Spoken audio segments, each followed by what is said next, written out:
So this is going to be part 2 of systematic abuses, harm to my body, going over my life story. Now we left off with my mother giving me an overdose. Now that's about age 5 to 7.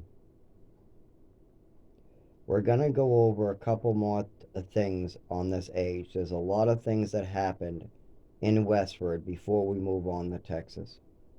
Because the next step is we load up into a van with dogs and cats and we drive to Texas. But these systematic abuses is the main topic, the things that caused harm to my body. So I'm not sure if in the other video I went through this, but there's the swimming medal. There's the overdose. There's the extra full bottle of Epicac. But on top of this, my mother's doctor shopping. She's bringing me the doctor shops now, doctor shopping runs, putting me in the car. Now I'm going to go over two ones that are very important to understand. My mother brought me the doctors, and they told her I had a coordination issue. This was after the overdose. After the overdose, I started to experience problems moving my body. So I'm going to school. Now this school has a larger classroom, about 32 kids in it. We sit down on these long desks, maybe about 8 kids, 4 rows, something like that. Yeah, 8 kids, 4 rows sounds about right. I'm 2 rows back to the front, somewhere in the middle. I'm trying to write with a pencil, but I'm shaking. I'm having trouble writing with the pencil. I'm shaking and I'm writing with the pencil. So the teacher stops the class and brings me in the hallway, asks me if something is wrong. I'm clueless. This is every day for me now. I woke up after my mother gave me meds and something was different. That's all I know. I don't know that anything is wrong, and we brought it to the doctor. My mother called it an allergy attack. So I have nothing was wrong. What do you mean something's wrong? Well, I've seen you for a while now, Zach, and you it seems like something's wrong with your nervous system or your movements. Oh? So at this point, they end up having me go back to class. I sit down, we do the classes. She calls home because when I get home to see my parents, they got a message that I'm having problems moving my body and I should go to physical therapy. I should do speech therapy, came a little later, as well as ballet, tap dancing was what my mother wanted. Now, that wasn't suggested to her. That was a delusion that she ended up getting from other people that are like, oh, it helps football players. Crap like that. When you have a 7-year-old that's experienced an overdose, or what I just went to, where somebody is going to the doctor saying they lost their sight, the ability to move, the ability to talk, that is a very clear red flag, and that needs to be added in with this coordination issue. Your son has just reported at the doctors 3 times in a row that he lost the ability to feel his nervous system, feel his skin. He couldn't stand up. He lost the ability to speak and see the television, and then he passed out on a pile of newspapers. And my mother is saying that this was after she gave me medications, and it was just a reaction from the medication, is what my mother is claiming that this is. And then a year or two later, we got teachers getting involved saying that I'm not moving my body properly, I'm not talking properly. So then I'm going to speech therapy and physical therapy. And then my mother decides that the best treatment for this is ballet. So we got a lot of systematic abuses and we got a lot of failures and neglect in that right there. I have no clue what's going on. All I know is the kids at school are making fun of me for the ballet. My mother's acting insane. I'm on lots of pills and I feel real funny and I can't feel my body really properly. I'm not moving it properly, but I don't have the words to describe this. I don't have words to describe numbness in the hands. I don't even know the word numb or numbness yet. I'm still working on my vocabulary. I'm still learning how to walk, talk, things like that. I haven't even played sports yet. I don't know, all I know is that night when it's cold out, I get worse. When it's warm, I get better. So all this is going on. But then one day, my mother and father bring me into a room and they ask if I want to move to Texas. I'm not sure, I tell them. My mother says yes, she wants to move, and my father says no, he doesn't want to move. I have no idea. So I go along with my scary mother, and because I think it's warm. I think it's going to be warm in Texas. I won't shake or be in as pain as much. Whatever, all I know is warm is good, cold is bad, ever since my mother gave me those pills. That's all I know at the age of 7. I know that whatever my mother did to me, warm is good. But then I start wondering if wind is going to be a problem. Because when it's windy, I still shake and I still feel uncomfortable. So I end up changing my answer. I tell them I don't want to go to Texas. At which point my mother brings me separate to a room and starts convincing me, why don't you want to go to Texas? Because it might be stormy, there might be hurricanes and tornadoes and wind. What? No, no, no, you'll be fine over there. You should go to Texas. No, I don't want to go to Texas. I'm having second thoughts. I don't know enough about Texas. I don't know if it's going to be windy, cold. I don't know about Texas. I don't know. At this point my mother goes, just say yes. So I say yes, and then it's over with. So at this point we moved to Texas.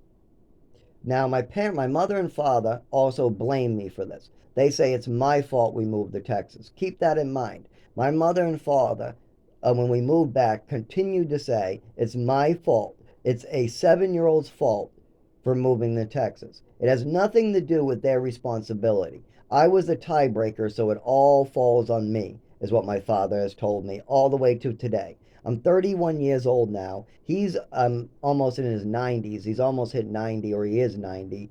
I'm pretty close to it. And he still thinks that a 7-year-old, as a tiebreaker, takes the full front end responsibility of moving to Texas. The 7-year-old. Not the mother and father, not the people with the money, not the people choosing the house, not the people with the car, not the people that know the weather, not the people that have the knowledge, the words to know what they're getting themselves into. No, the 7-year-old who's trying to deal with some body issue. Yeah, that's how my family is. I'm not even kidding. So, anyways, we moved to Texas. My mother continues to bring me the doctors, but she slows down on it. A lot of these Texas doctors and a lot of the people in Texas won't go along with her fantasies like they did in Massachusetts. In Massachusetts, they gave her the pills she wanted. I started off on 2 pills. My mother wanted me on 5 pills. They gave it to her. Whatever my mother wanted for pills and to force into me or give to me, the doctors approved of in Massachusetts. But when we moved to Texas, they were very less approving of my mother's behaviors. They even started to realize something might be wrong. But then I was moved to New Mexico for attachment disorder that was first established because my mother had a fantasy about a swimming medal I won. I'm not even kidding. The first thing I heard about an attachment disorder is when I was in an orphanage. I won a swimming medal, and a staff member wrote ZG, what was my initials back then. And then, like a year or two later, I wanted to show my mother my accomplishments. So I took the swimming medal out of my Legos. I brought it to my mother and showed it to her. She called me a liar, a thief. She said that an African American kid, it must be his. She stole my medal. On top of that, she saw the G on the back. And now my name was ZN because I was adopted. So at this time, she went around telling doctors that I must be putting my old initials on everything because I want to hurt her by putting my old name on everything. Because my mother had this fantasy that everything was about her. At this point, she started telling doctors that I had an attachment disorder because I'm putting a G on everything. She went into doctors' offices telling them that I must have an attachment disorder because I'm using my old name and I don't seem to like what she's doing to me. Anyways, fast forward. So now I'm being brought to New Mexico at the age of 9 years old, maybe 10, around there. And I'm thrown around. This is up in the mountains of New Mexico in a cabin. Now, when I was there, it was just a field with a bunch of red ant hills up to your knees, rattlesnakes. It was really, and then when you got past the field, there was mountainous areas with wild watermelons, apple trees, black bears, cougars, giant spiders, all different types of cool stuff. But there was just a cabin, a office for all the office workers, and there was the staff members that rotated shifts, that most of them were undertrained or qualified. We had a night staff member named Toby who was about 260, 300 pounds, that literally would strangle children until they were blue and then throw them to the side. He also would throw them literally across the room to get them on the ground. There was also lots of injuries, lots of severe injuries from this man. Now, he wasn't allowed to work with the children at first until too many staff members quit. Then they ran out of people to watch the kids. Not only that, for the 3 first months, they had a teacher and then the teacher quit. So then the staff members were doing the teaching, but there was no teaching. We got to play with our Legos or do stuff like that, or it was an hour of reading time, but most of us couldn't read and nobody was teaching us how to read. I mean, they would say they did, but this is not qualified teaching. This is putting a kid in a couch, lining every kid up for reading time, putting a book in their hand, making them look at the book, and then if they take their eyes off the book, you throw them to the ground and you put their arms around their neck. I'm not kidding. That was their version of teaching. You put 10 kids on couches. You give them each a book. If any kid takes his eyes off the book, he's thrown to the ground and strangled. That's the only rules. One staff member sits at a chair watching your eyes. If your eyes go off the book, then you're thrown to the ground. And there's no reading out loud. There's no instructions. Each kid has a different book. We each have a random book off the shelf. Some of us actually don't have the reading skills to read the book, so we're just pretending to read the book or looking at the pictures like the girl next to me. There was a lot of this going on. So this place definitely wasn't qualified for any of what they were doing, but they were qualified for attachment disorder. They would torture these children, give them food poisoning, do horrible stuff to them, make them just run around in the cold or in the hot on a big field while the staff looked out from a window. But we used to go into the woods. They didn't care. We used to just wander into the woods. And that was actually the most fun and best memories I have, is wandering into the woods with a little girl that was the same age as me, Christina. Me and Christina were both being abused, so we literally would just wander the field. And then after like months of that, we realized nobody was watching us. We kept on expanding our loop until we were in the woods, finding wild watermelons, finding apple trees and sitting under it talking for hours. Some of the best memories were sitting with this Christina under an apple tree. There was also a beehive in this apple tree, but the bees left us alone. What was kind of weird, that we could just sit under this apple tree and the bees would leave us alone, but we always did. And the staff didn't care because they weren't keeping an eye on any of us. They were supposed to be in the window watching, but we found out they really weren't. So, anyways, we had the systematic abuses up in New Mexico, up in that cabin. Now, after I try to tell my parents this type of stuff, but things always get worse. All they do is call, make a complaint. They beat the crap out of me more. I complain to my parents and they tell me to shut up or be quiet. Too bad. Stuff like that. So when I left the program this time and they released me, I told my parents what was going on again. I mean, they knew about the food poisoning. I told them this place wasn't good, and I told them from day one that this place was a bad idea, and they didn't listen. Anyway, so I told them all about the details of what's going on. What did my family do? They recouped their losses. My father decided this was a perfect time to recoup his losses. That's what he did. He recouped his losses, and then he fed into my mother's fantasy even more. And my mother only gave me permission to talk about the PTSD in New Mexico. So anytime we're in a group meeting and I want to talk about Westford, I was totally misdirected, called a liar, and stopped about talking about it. Meanwhile, I'm allowed to talk about New Mexico all I want so they can recoup their losses.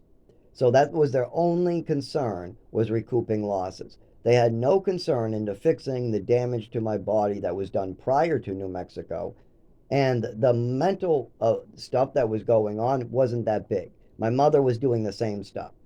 Literally, my mother smacked me too. I mean, when you have somebody who's strangled and getting food poisoning, it's probably not a good idea to mess around with their pills and smack them around. But yet my mother would continue to smack me around even after that, bring out rulers, throw shoes at my head, smack me back and forth with the backhand. I mean, she didn't care one bit that I just was traumatized in New Mexico. She didn't care that I had an eating disorder and problems with all the shit she did in Westford. She didn't care that because at breakfast in the orphanage I was held down and given a double dose. My family did not care about their actions. My mother doesn't care if she hits me with a ruler and it makes my PTSD worse from New Mexico. No, because their actions don't matter. Now, we're at about New Mexico and Texas. Now, I'll have to go back into this on part three. On part three, we're going to go into some more systematic abuses of New Mexico and Texas. We might also have to backtrack a little bit to Westford. But this is going to be part two.